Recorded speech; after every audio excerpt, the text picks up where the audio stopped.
Now may I request CMA Asim Mukhopadhyay sir, CEO and Managing Director, Tata Motors Smart City Mobility Solutions Limited, to please share his perspective.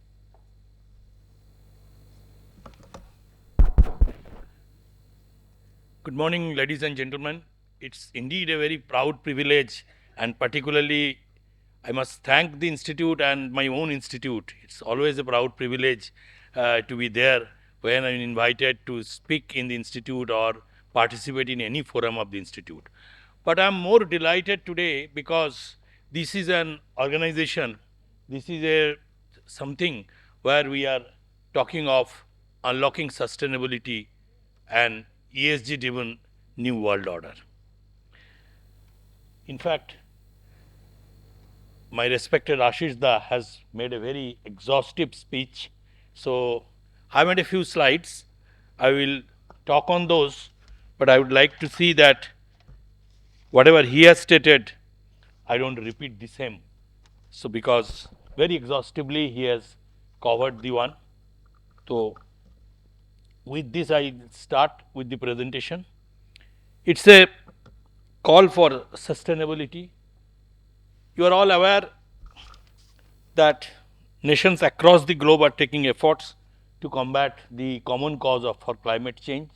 70 plus countries, including the biggest polluters, China, USA, and the European Union, have set a net zero target. India is the third largest emitter of CO2 in the world after China and the US. And our country is focusing on achieving net zero by 2020, achieve about 50% cumulative electric power installed capacity from non-fossil fuel based energy resources by 2030, and reduce the country's carbon intensity to less than 45% by 2023 from 2005 level. Ashish has also mentioned a very important point, that these electric vehicles are running in the country, how it is sustainable. I will definitely cover it during my deliberations. Coming about the CEOs, this is a very important thing. I think the topic also and the coverage has been chosen so nicely. I think I must thank the Institute and the technical committee who has chosen the topic, that we are able to contribute or we are able to project our thoughts.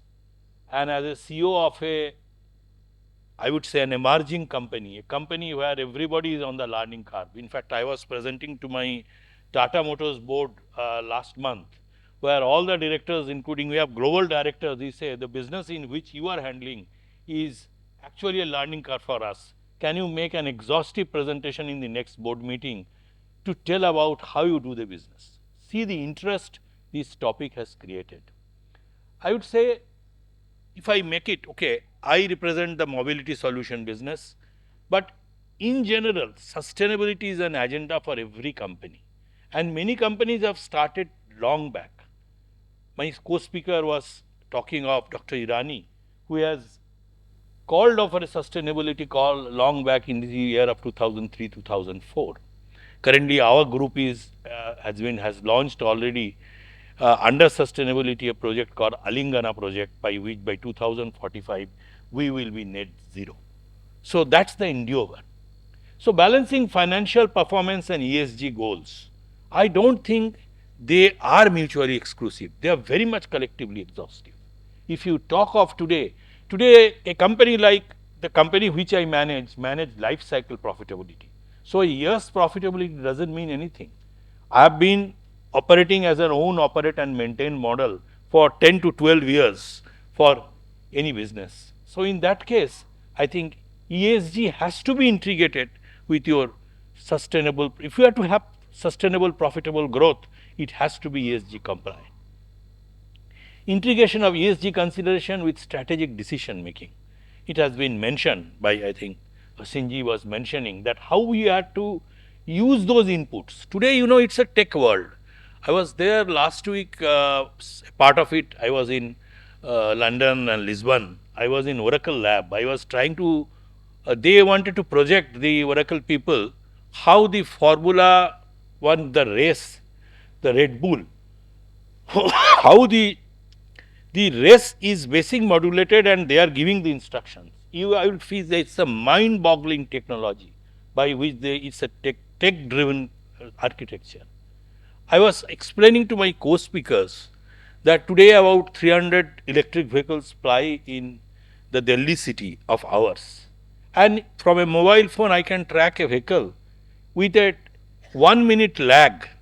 The vehicle, where it is, how the driver is driving it, whether he has missed any stoppage, what is the state of charge, and sitting anywhere in the world, if the connectivity, internet connectivity is there, you are there.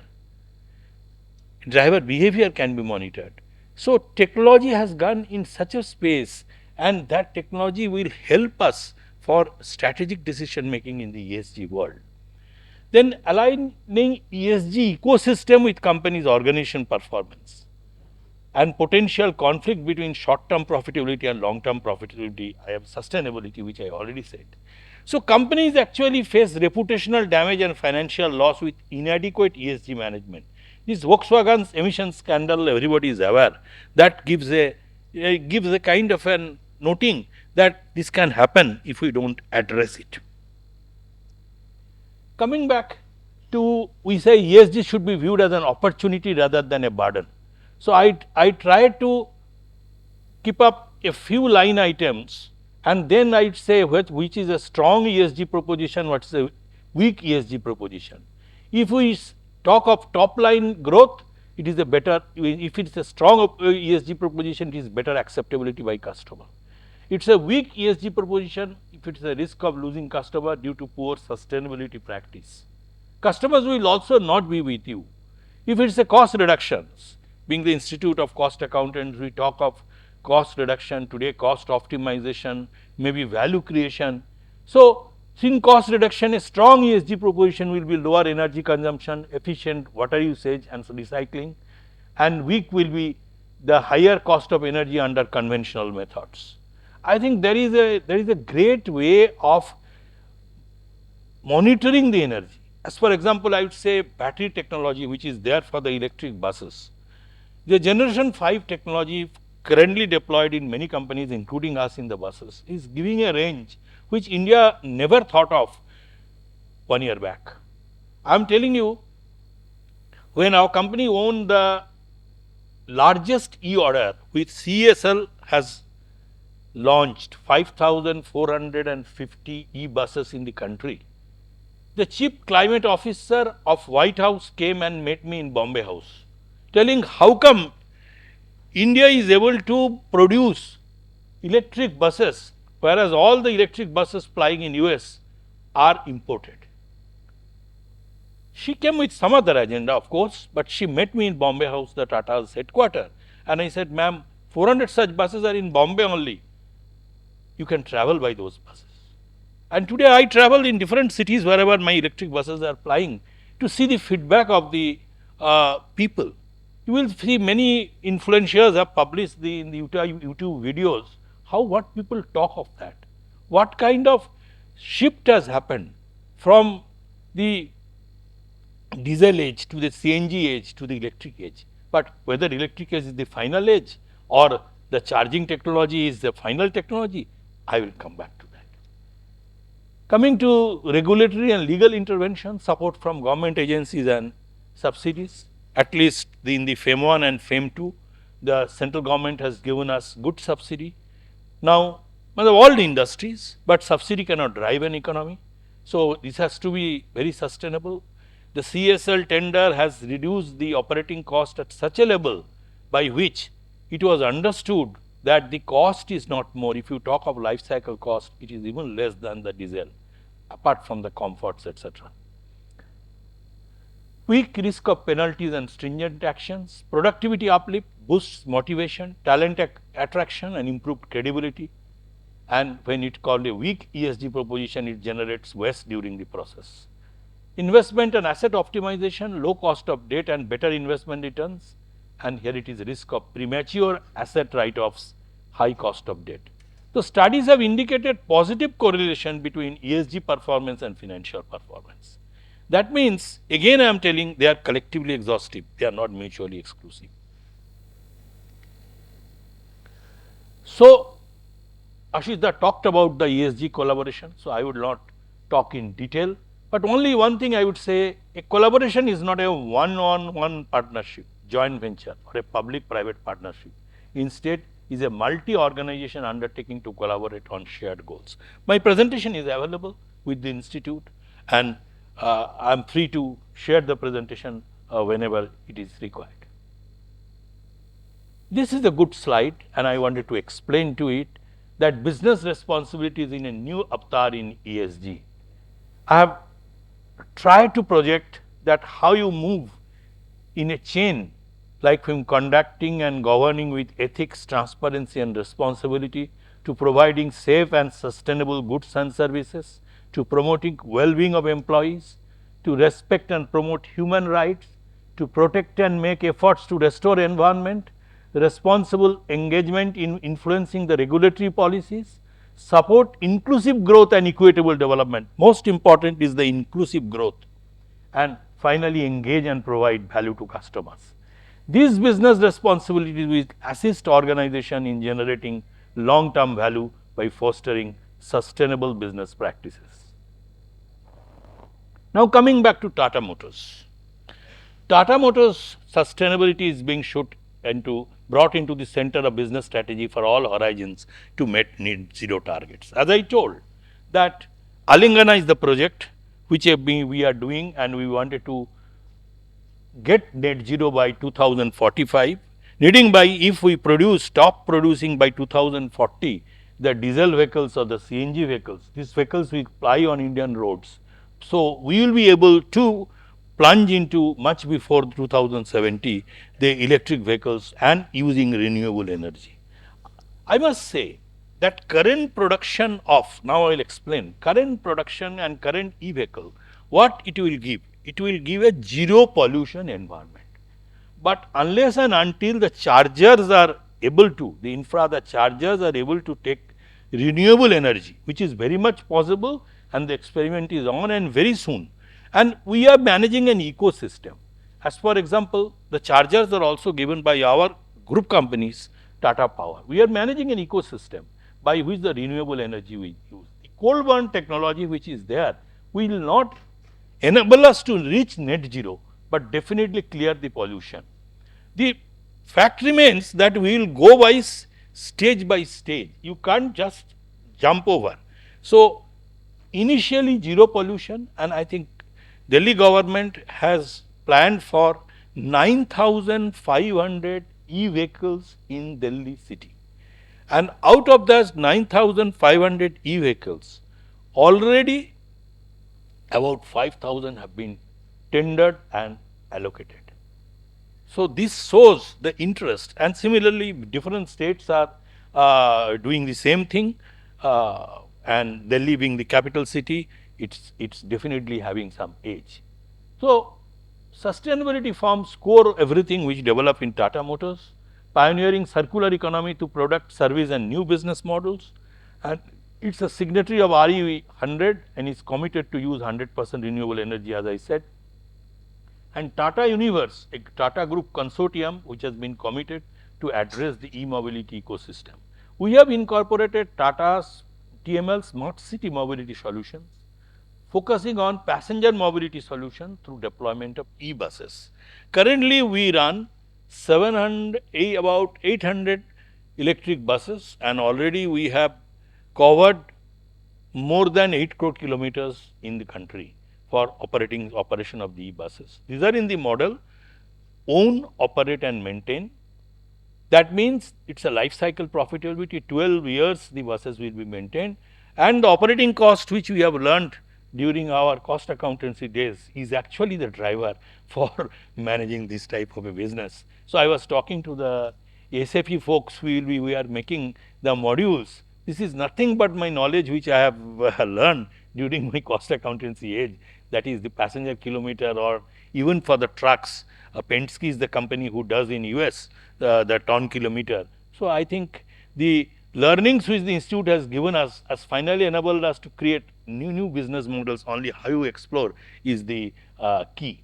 And we have an order book of 3,000 which will reach by the year end. By the year end, 3,000 buses will be flying electric buses, and I must tell you, most of the big companies, including big public sector companies, are in touch with me to see that their employee transportation are made by electric buses, and that volume is no less than whatever is the volume is there by the STUs. For your information, India as a country, 10% buses are only managed by STUs, 90% by private operators.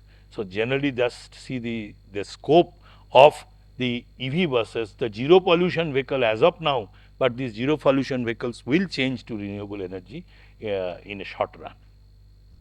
Then leveraging one Tata synergy to drive the ship towards sustainable mobility solution. As I said, being a big group, we have the privilege. We have our Tata Power, we have our Tata Capital, we have our Tata Project. So, frankly speaking, the entire house is helping this smart city mobility solution business to see that they are able to render the world. And currently, we are doing only buses, but it will not be restricted to buses. It will go to the entire business model. And the way subscription economy is going, 10 years down the line, I will not be astonished if we find 50% of the business are getting converted to this. That's the order, and that is the purpose for which the company has entrusted initially the responsibility to me to set up, and the company has already celebrated its first year anniversary, and I'm proud to have my employees, the guidance, etc. And of course, the knowledge and skill and insights which the institute has provided to me to drive this company in the position in which I'm supposed to do. This is now I have come to the role of CMS. Of course, my respected Ashish has already explained, I only structured it. Structured it in you say, here the role of CMAs. I would say, step 1, prepare, evaluate opportunity, explore collaboration. Step 2, design, identify and engage with partners, engage with relevant stakeholders, develop governance model. Step 3, purpose, establish strategic approach, partner to prioritize ESG practice. Step 4, management guidance, get senior management buy-in, measure financial impact, partner in operationalizing ESG practice. And step 5, continuous assessment, assess life cycle impact of ESG, develop exit strategies in case of new technologies. I would say management accountants are critical in helping business to integrate the ESG goal into governance, management and reporting, as well as facilitating greater connectivity between social, environmental and economic benefit. I have no hesitation to say that CMAs have a big role to play in this journey. And actually speaking, I try to project the thoughts in this way because if we have to publish a paper on what should be the CMA's role here, and you make it further socialize with the members and the students, you will be able to do it. That's the purpose for which we have make it. So finally, I would say that we are the first generation to feel the impact of climate change and the last generation that can do something about it. The climate emergency is a race we are losing, but it is a race we can win also. A nation that destroys its soil destroys itself. So building a more sustainable global economy will help reduce the greenhouse gas emissions that cause climate change, and CMA community has a great role to play. Sustainability is no longer about doing less harm, it is about doing more good. Thank you very much for the opportunity.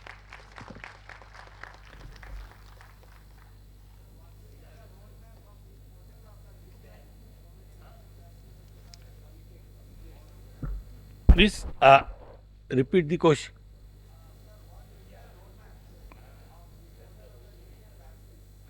See, lot of now I agree with you. The reconservation projects and is already on, and these type of batteries, two examples are available, and one is available and we are doing a lot of experiments are going on. One happened in a city close to Birmingham where they have used those batteries, salvaged these batteries and able to provide 7 days power to the city. So a lot of experiments are going on there, and I'm privy to, I cannot disclose also, such one experiment has happened in Australia. In our country also we are taking of that. I'm no knowledge about what happens in China, must be happening something. But I would say that lot of research is going on in UK and Europe and also in India to see that this salvaging, how for a productive use this salvaging can be used. And I'm telling you, the battery manufacturers, the cell manufacturers are mostly in China, and today the assembler are here. They are also giving me lot of confidence that the batteries will be used in a very very close setup, salvaged, and can bring like to some kind of you can say lot of reconservation of engines are happening. So similar thing is possible, but right now I will not be able to give an answer. But India being a country of technocrats and innovative mind, definitely we have to come to a solution. Very good question. Thank you so much.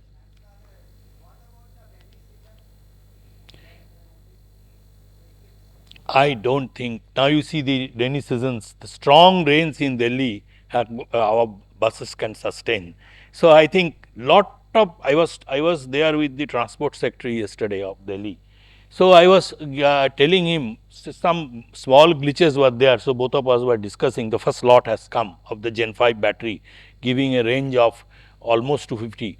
So that's a great news, which was not there in the earlier 120, 140 was the range. Lot of safety practices. ARI has given the norms, and we being the Tatas have increased the safety manifold. So I think rains will not create that harm, but natural calamities nobody can predict. So something happens is not there, but our engineers, and I would say the country's engineers, are doing their best to see that we provide the safe transportation to the country, and electric is not an hindrance. Some question.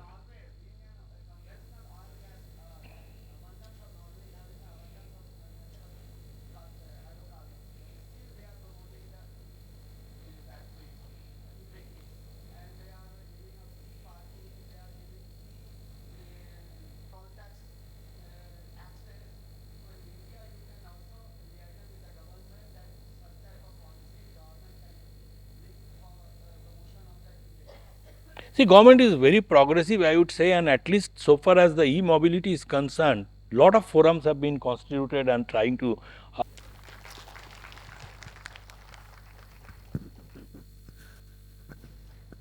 Thank you. It was indeed a very wonderful presentation by Sir.